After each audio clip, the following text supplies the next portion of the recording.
They had made it several miles when the griffin began to misbehave.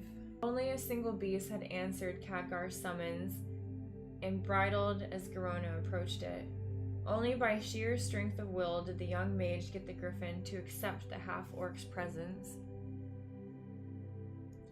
They could hear Medivh screaming and cursing long after they had left the circle of hills. They tilted the griffin towards Stormwind, and Khadgar dug his heels deeply into the griffin's haunches. They had made good speed, but now the griffin bucked beneath him, trying to tear at the reins, trying to turn back toward the mountains. Khadgar tried to break the beast, to keep it to its course, but it became increasingly agitated. "What's wrong with it?" asked Garona over his shoulder. "Medivh is calling it back," said Khadgar. "It wants to go back to Karazhan." Khadgar wrestled with the reins, even tried the whistle, but at last had to admit defeat. He brought the griffin down on a low, bare tor and slid from its back after Garona had climbed off. As soon as he touched the ground, the griffin was aloft again, beating its heavy wings against the darkening air, climbing to return to the call of its master. "Think he will follow?" asked Garona. "I don't know," said Khadgar, "but I don't want to be here if he does. We'll make for Stormwind." They stumbled about for most of the evening and night, finding a dirt track, then following it in the general direction of Stormwind. There was no immediate pursuit, nor strange lights in the sky, and before dawn the pair rested briefly, huddling beneath a great cedar. They saw no one alive during the next day. There were houses burned to the foundation, and clumps of newly hummocked earth that marked buried families. Overturned and smashed carts were common, as were great burned circles heaped with ash. Garona noted that this was how the orcs dealt with their dead, after the bodies had been looted. The only animals they saw were dead, disemboweled pigs by a shattered farmhouse, the skeletal remains of a horse, consumed save for the frightened, twisted head. They moved in silence through one despoiled farmstead after another. "Your people have been thorough," Khadgar said at last. "They pride themselves on such matters," said Garona grimly. "Pride," said Khadgar, looking around. "Pride in destruction, in despoiling. No human army, no human nation would burn down everything in its path, or kill animals without purpose." Garona nodded. "It is the orc way. Do not leave enough standing that their foes could use against them. If they could not use it immediately, as fodder, as quarters, as plunder, then it should be put to the torch. The borders of orc clans are often desolate places, as each side seeks to deny the other resources." Khadgar shook his head. "These are not resources," he said hotly. "These are lives. This land was once green and verdant, with fields and forests. Now it's a wasteland. Look at this. Can there be any peace between humans and orcs?" Garona said nothing. They continued in silence that day, and camped in the shambles of an inn. They slept in separate rooms, he in the wreckage of the common room, she moving farther back to the kitchen. He didn't suggest they stay together, and neither did she. Khadgar was awakened by the growls of his stomach. They had fled the tower with little but what they had on their backs, and save for some foraged berries and ground nuts, they had not eaten in over a day. The young mage extricated himself from the rain-damp straw tick that made his bed, his joints protesting. He had not camped in the open since his arrival at Karazhan, and he felt out of shape. The fear of the previous day had ebbed entirely, and he'd wondered about his next move. Stormwind was their stated target, but how would he get someone like Garona into the city? Maybe find something to disguise her? Or did she even want to come? Now that she was free of the tower, maybe it would be better for her to rejoin Gul'dan in the Stormreaver clan. Something moved along the wreckage side of the building, probably Garona. She had to be as hungry as Khadgar. She hadn't complained, but he assumed from the wreckage left behind that orcs required a lot of food to keep them in top fighting form. Khadgar stood up and shook the cobwebs from his mind, and leaned out the remains of a window to ask her if there was anything left in the kitchen, and was faced with one edge of a double-bladed axe leveled at his neck. At the opposite end of the axe was the jade-green face of an orc, a real orc. Khadgar had not realized until now how accustomed to Garona's face he had become, such that the heavy jaw and sloped brow were a shock to him. The orc growled, "Was that?" Khadgar slowly raised both hands, all the while calling up in his mind the magical energy. A simple spell, enough to knock the creature aside, to get Garona and get away. Unless Garona had brought him here, he suddenly realized. He hesitated, and that was enough. He heard something behind him, but did not get to turn as something large and heavy came down on the back of his neck. He could not have been out long enough for half a dozen orcs to spill into the room and start pushing through the rubble with their axes. They wore green armbands. Bleeding Hollow clan, his memory told him. He stirred, and the first orc, the one with the double-bladed axe, spun on him again. "Warzerth Tooth," said the orc. "Where you hid it?" "What?" asked Khadgar, wondering if it was the orc's voice or his own ears that were mangling the language. "Your stuff," said the orc slower. "Your gear. You got nothing. Where did you hide it?" Khadgar spoke without thinking. "No stuff. Lost it earlier. No stuff." The orc snorted. "Then you die," he snarled and raised his blade. "No," shouted Garona from the ruined doorway. She looked like she had spent a bad night, but had a brace of hairs on a leather thong hanging from her belt. She had been out hunting. Khadgar felt mildly embarrassed for his earlier thoughts. "Get out, half-breed," snapped the orc. "None of your business." "You're killing my property. That makes it my business," said Garona. "Property," thought Khadgar, but held his tongue. "Propty?" lisped the orc. "Who is you to have propty?" "I am Garona, half-orcan," snarled the woman, twisting her face into a mask of rage. "I serve Gul'dan, warlock of the Stormweaver clan. Damage my property and you'll have to deal with him." The orc snorted again. "Stormreavers? Pah, I hear they are a weak clan, pushed around by their warlock." Garona gave a steely glare. "What I hear was that Bleeding Hollow failed to support the Twilight Hollow clan in the recent attack on Stormwind, and that both clans were thrown back.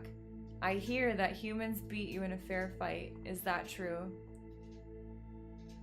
"That's beside the point," said the Bleeding Hollow orc. "Day had horses." "Maybe I can," said Khadgar, trying to raise to his feet. "Down, slave," shouted Garona, cuffing him hard and sending him backward. "You speak when spoken to, and not before."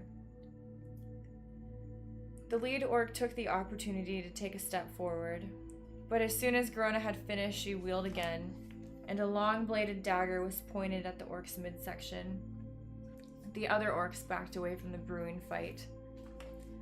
"Do you dispute my ownership?" snarled Garona, fire in her eyes, and her muscles tensed to drive the blade through the leather armor. There was silence for a moment. The Bleeding Hollow orc looked at Garona, looked at the sprawling Khadgar, and looked at Garona again. He snorted and said, "Go get something worth fighting for. First, half-breed." And with that, the orc leader backed away. The others relaxed and started to file out of the ruined common room. One of his subordinates asked him as they left the building, "What does she have use for a human slave anyway?" The orc leader said something that Khadgar could not hear. The subordinate shouted from outside, "That's disgusting." Khadgar tried to stand, but Garona waved her hand for him to stay down. Despite himself, Khadgar flinched. Garona moved to the empty window, watched for a moment, then returned to where Khadgar had propped himself up against the wall. "I think they're gone," she said at last. "I was afraid they might double back to even the score. Their leader is probably going to be challenged tonight by his subordinates." Khadgar touched the tender side of his face. "I'm fine, thanks for asking." Garona shook her head. "You idiot of a pale skin. If I hadn't knocked you down, the orc leader would have killed you outright, and then turned on me because I couldn't keep you in line." Khadgar sighed deeply. "Sorry, you're right." "You're right, I'm right," said Garona. "They kept you alive long enough for me to get back only because they thought you'd hidden something in the inn. That you wouldn't be dumb enough to be out in the middle of a war zone without equipment." "Did you have to hit that hard?" asked Khadgar. "To convince them, yes. Not that I didn't enjoy it." She threw the hairs at him. "Here, skin these and get the water boiling. There's still pots and some tubers left in the kitchen." "Despite what you're telling your friends," said Khadgar, "I'm not your slave." Garona chuckled. "Of course, but I caught breakfast. You get to cook it." Breakfast was a hearty stew of rabbit and potato, seasoned with herbs Khadgar found in the remains of the kitchen garden, and mushrooms Garona picked in the wilderness. Khadgar checked the mushrooms to see if any of them were poisonous. None of them were. "Orcs use their young as taste testers," said Garona. "If they survive, they know it's good for the community." They set out on the road again, heading for Stormwind. Once more, the woods were eerily quiet, and all they encountered was the remains of war. About midday, they came upon the Bleeding Hollow orcs once more. They were in a wide, clear space around a shattered watchtower, all face down. Something large, heavy, and sharp had torn through their back armor, and several were missing their heads. Garona quickly moved from body to body, pulling salvageable gear from them. Khadgar scanned the horizon. Garona shouted over, "Are you going to help?" "In a moment," said Khadgar. "I want to make sure that whatever killed our friends is not still around." Garona scanned the edges of the clearing, then looked skyward. Nothing was overhead but low, ink-spattered clouds. "Well," she said, "I don't hear anything." "Neither did the orcs until it was too late," said Khadgar, joining her at the orc leader's body. "They were hit in the back while running, and from an attacker taller than they were." He pointed at hoof prints in the dust. "They were those of human cavalry." Garona nodded. "So we're getting close at least. Take what you can from them. We can use their rations. They're nasty but nutritious. And take a weapon, at least a knife." Khadgar looked at Garona. "I've been thinking." Garona laughed. "I wonder how many human disasters start with that line." We're within range of Stormwind Patrol," said Khadgar. "I don't think Medivh is following us, at least not directly, so maybe we should split up." "Thought of that," said Garona, rummaging through one of the orcs' packs and pulling out first a cloak and then a small cloth-wrapped parcel. She opened the parcel to find a flint and steel and a vial of oily liquid. "Fire starting kit," she explained. "Orcs love fire, and this is a quick starter." "So you think we should split up?" said Khadgar. "No," said Garona. "I said I thought about it. The trouble is that no one is in control of this area, human or orc. You might walk 50 yards away and hit another patrol of the Bleeding Hollow clan, and I might get ambushed by your cavalry buddies. If the two of us are together, there's a better chance of survival. One is the other's slave." "Prisoners," said Khadgar. "Humans don't take slaves." "Sure you do," said Garona. "You just call them something else. So we should stay together." "And that's it?" said Khadgar. "Mostly," said Garona. "Plus there is the little fact that I haven't reported into Gul'dan for some time. If and when we do run into him, I will explain that I was held prisoner in Karazhan, and he should have shown more wisdom than to send one of his followers into a trap. You think he'd believe that? Asked Khadgar. I'm uncertain that he would, said Garona, which is another good reason to stay with you. You could buy yourself a lot of influence with what you've learned, said Khadgar. Garona nodded. Yeah, if I don't get an axe through my brain before I get to tell anyone. No, for the moment, I'll take my chances with the Paleskins. Now I need one more thing. What's that? I need to gather the bodies together and heap some brush and tinder over them. We can cache what we don't need, but we need to burn the bodies. It's the least we can do. Khadgar frowned. If the heavy horse are still in the area, a plume of smoke will bring them at once. I know, said Garona, looking at the fragments of the patrol, but it's the right thing to do. If you found human soldiers killed in an ambush, wouldn't you want to bury them? Khadgar's mouth made a grim line, but he didn't say anything. Instead, he went to grab the farthest orc and drag him back to the remains of the watchtower. Within an hour, they had stripped the bodies and set the remains ablaze. Now we should go, said Khadgar, as Garona watched the smoke spiral upward. Won't this call the horsemen, said Garona? Yes, said Khadgar, and it will also send a message. There are orcs here. Orcs who feel secure enough to burn the bodies of their comrades. I'd rather have a chance to explain ourselves at close range than facing a charging warhorse. Thank you very much. Garona nodded, and stolen cloaks flapping behind them, they left the burning watchtower. Garona spoke truly, in that the orc version of field rations were a nasty concoction of hardened syrup, nuts, and what Khadgar swore was boiled rat. Still, it kept them going, and they made good time. A day and a day passed, and the country opened up now into sprawling fields that rippled with growing crops. The land was no less desolate, though, the stables empty and the houses already collapsed in on themselves. They found several more burned spots of orc funerals and an increasing number of hummocks marking the passing of human families and patrols. Still, they kept to the brush and fence line as much as possible. The more open terrain made it easier to see any other units, but left them more exposed.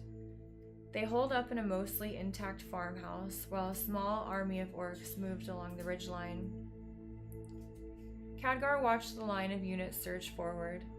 Grunts, cavalry mounted on great wolves, and catapults done up in fanciful decorations of skulls and dragons. Beside him, Garona watched the procession and said, "Idiots." Khadgar shot her a questioning glance. "They could not be more exposed," she explained.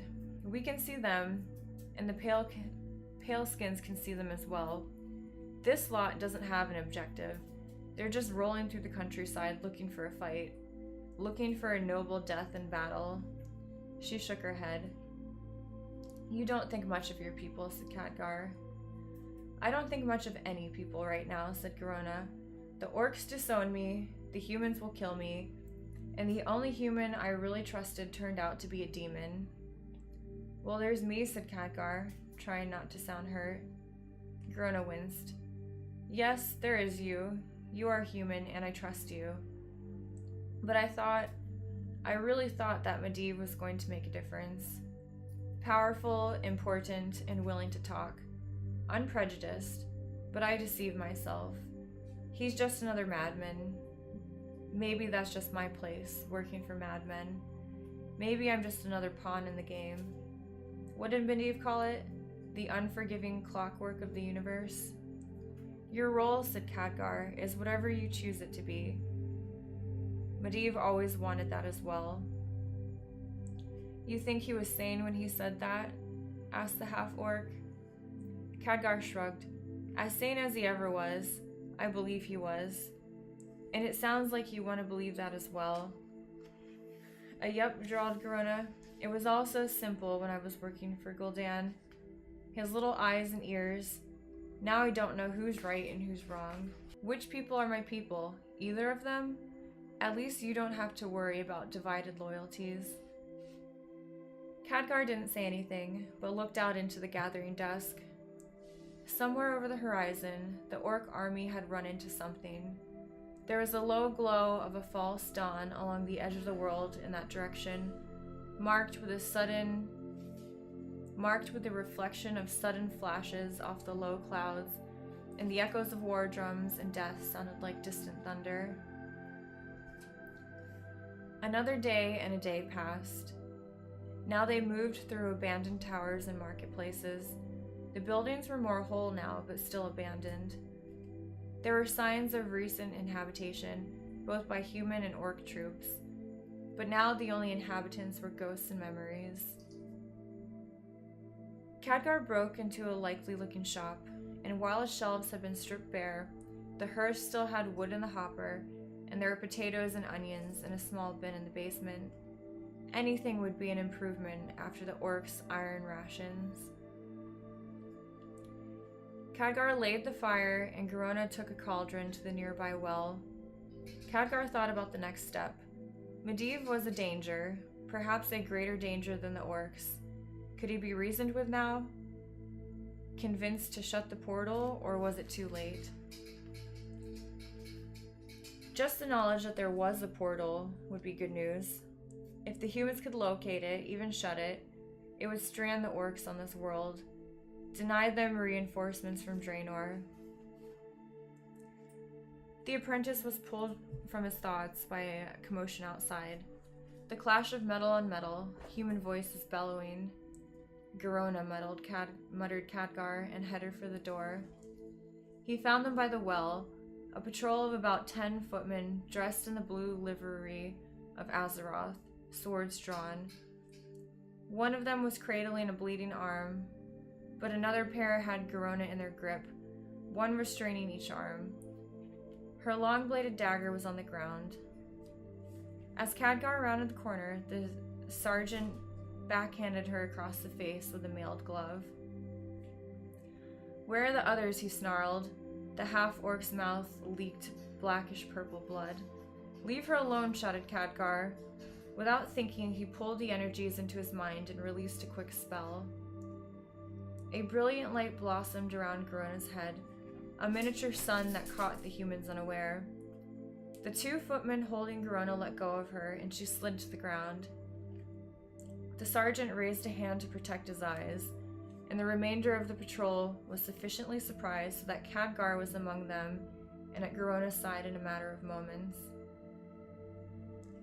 "Surprised," muttered Garona through a split lip. "Let me get my wind back." "Stay down," said Khadgar softly. To the blinking sergeant he barked, "Are you in charge of this rabble?" By now, most of the footmen had recovered and had their swords level, but the 2 next to Garona had backed up a pace. They were watching her, not Khadgar. The sergeant spat. "Who are you to interfere with the military? Get him out of the way, boys."